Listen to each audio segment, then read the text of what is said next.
لما عنتي بدعمي بزحزن كنتات ورقي بدعمي وسخار إنالو كاو حنت جرام كاو شدشت ميت قرشي اسكاو الشح قرشي زأكل وسخار إنالو كل مرة معلتون كوم متمساسالي كوا وسخ وسيخ تنورق كندما بقربت معلمات مع بثلي دما كناش غير نيرو لو ما عنتين بدعم بكفتنيا مدن وسخ أرينالو ያው ከም ትስፍለ ዶላር በጣም ወሲኽ ይዘሎ ወርቅ እንኩም ተመሳሳል በጣም ወሰኽ አርኢና ነው ወሰኹ ታይዝአክል ንዝብል ሰላም ፍትዋትን ክብራንን አመል ዓለም ትርከው ናይ ቻናሌ ቤተሰብ በብዘለኹም ሰላምኩም በዝሕ ተረፍ ይበልልይ እንኳዕ ድማ ናብ ቻናሌ በሰላም መጻኹም ናይ ሎማ ዓንቲ ቪዲዮና ዝኸውን ከዓኒ ደቂ ዓበይቲ ወይ ማዓረይ كم تلمد علتهاوي واقع ورقي يحيزلكم مزيز النيخو تايد واقع ورقي بناي إثيوبيا بهيراو بانكي زوز أتمن خوون كله نيتا ورقي واقع ترى جنزب يحيزلكم زلهو إلوون بدولار مالتيو كان دين هي نزل نقرأكم يسكع فيديو فيس أما تخطاتلو نشانالي حدش تزخونكم سبسكرايب نبرازخونكم كعا لايك شير نابوركم نختا برتات عني بتحتنا يلاو لايك شير نتقور لي كاولبي إنها مسكن كيا سرناي زاني حيت سرناي مكة تعال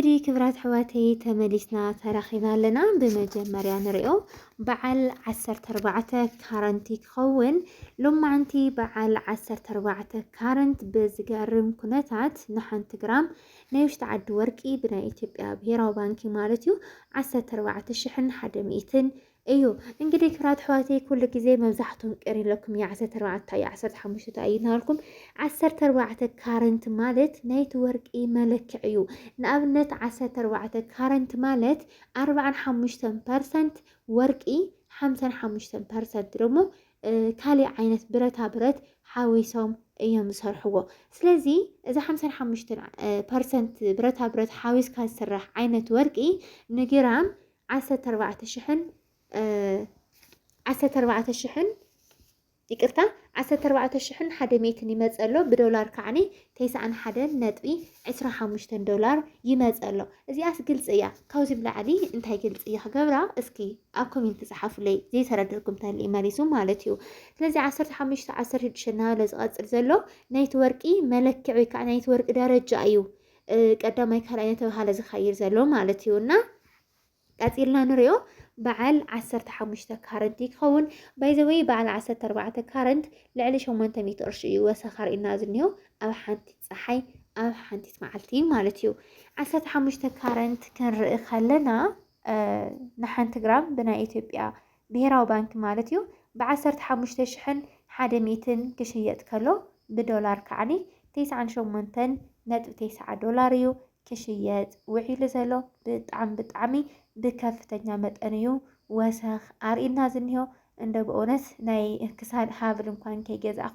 በጣም ዘናስሐን ነገር እንተልኢታዩ ወርቂ ዘይምግዛእ እዩ ካብ ዶላር መቐማጥ ብላዕሊ ዶላር ብወርቂ ኣየርካ ተጠቕምጦ በጣም ዘዋፅእ እና ኣይኮነን ኣብ ወርሒ ኣብ 2 ወርሒ ኣይኮነን ኣብ ዓመት ኣብ ወርሒ 2 ወርሒ ባዕሉ እንታይ ዓይነት መኽሰብ ከም ዘለዎ حزي ترديني سلازي ورق زيركم ورق مجزا قرشي أو بنك مقمط ناي كيسارة أيو كثير هنريو 16 كارنتي خون بعد 16 كارنت نحن تقرا ورقي 16 شحن 100 يوز يوزلو بهراو بانكي كاو بعد 17 كارنت إنا هرئي بعد 17 كارنت نحنت جرام ورقي بنا إثيوبيا بهراو بانك زوز أواقع مالتيو بعشرة 100 يوم كشيات وعيل زلو 17 كارنت نحنت جرام مالتيو كثير نوريو بعل 10 كارنت مبزحتنا نفوتو بدعمي قونجو ورقي ሓበሻ ወይ ከዓ ኢትዮጵያውያን ማለት እዩ 80% 18 ካረንት ወርቂ እዮም ዝገዙ 18 ካረንት ወርቂ ማለት ከባቢ 80% ፅሩይ ክኸውን ከሎ 82% ፅሩይ ወርቂ ክኸውን ከሎ እቲ 18% ደሞ ከምኒ ዝተፈላለዩ ዓይነት ማዕድናት ከምኒ ዚንክ ዝበሉ እዮም ሓዊሶም ዝሰርሕዎ። ስለዚ ብጣዕሚ ለስላሳን ቆንጆ ወርቅን እዩ ዋላ ብሕብሩ ብከለሩ ማለት እዩ። ስለዚ ናይዚ ዋጋ ብ18,200 እዩ ክሽየጥ ውዒሉ ዘሎ ማለት እዩ። ቀፂልና ንሪኦ በዓል 19 ካረንት እዩ ክኸውን። በዓል 19 ካረንት ናይ ኢትዮጵያ ብሄራዊ ባንኪ ዘውፅኦ ዋጋ ንሓንቲ ግራም ብ19,200 እዩ ሒዙሉ ወፂኡ ዘሎ ዋጋ። ሎማዓንቲ ብጣዕሚ ወሰኻሪ ኢና እኒሆ ሕድሕድ ግራም ማለት እዩ። ቀፂልና ንሪኦ በዓል 20 ካረንት ክኸውን። በዓል 20 ካረንት ብጣዕሚ ዝገርም እዩ። 20 ካረንት ማለት ንሓንቲ ግራም ወርቂ ብ22,300 ቅርሺ እዩ ክሽየጥ ውዒሉ ዘሎ። ብጣዕሚ ወሰኽ ኣርኢና እኒሆ። ቀፂልና ንሪኦ መብዛሕትና ንፈትዎ ብጣዕሚ ልስሉስን ማራኽን ዝኾነ ዓይነት ወርቂ 21 ካረንት ክኸውን። 21 ካረንት ማለት ዳርጋ 86-85 ናብ ከባቢ 90 ዝፅጋዕ ፅሩይ ወርቂ ማለት እዩ። ፅሩይን ለስላሳን ተሃራፍን ብጣዕሚ ደስ ዝብል ወርቂ እዩ። እዚ ማለት ንሓንቲ ግራም ወርቂ ብ21,100 እዩ ክሸጦ ውዒሉ ዘሎ ብሄራዊ ባንኪ ማለት እዩ። ቀፂልና ንሪኦ 22 ካረንት ክኸውን። 22 ካረንት ንሓንቲ ግራም ወርቂ ብናይ ኢትዮጵያ ብሄራዊ ባንኪ ዝወፅእ ዕዳጋ ብ22,260 እዩ ተተሚኑ ዘሎ ብዶላር ከዓኒ ብ$143 ማለት እዩ። ቀፂልና ንሪኦ በዓል 24 ካረንት ክኸውን። 24 ካረንት ንሓንቲ ግራም ወርቂ ብዶላር ብ$156 ክሽየጥ ከሎ ብናይ ኢትዮጵያ ገንዘብ ከዓኒ ብ23,500 ይኸውን ኣሎ። እዚ ማለት 4 ካረንት ብደገ ብናይ ግሊ ሱቃት እንድሕር ዳርኢናዮ እስካብ 27-28 ይኸይድ ኣሎ ማለት እዩ።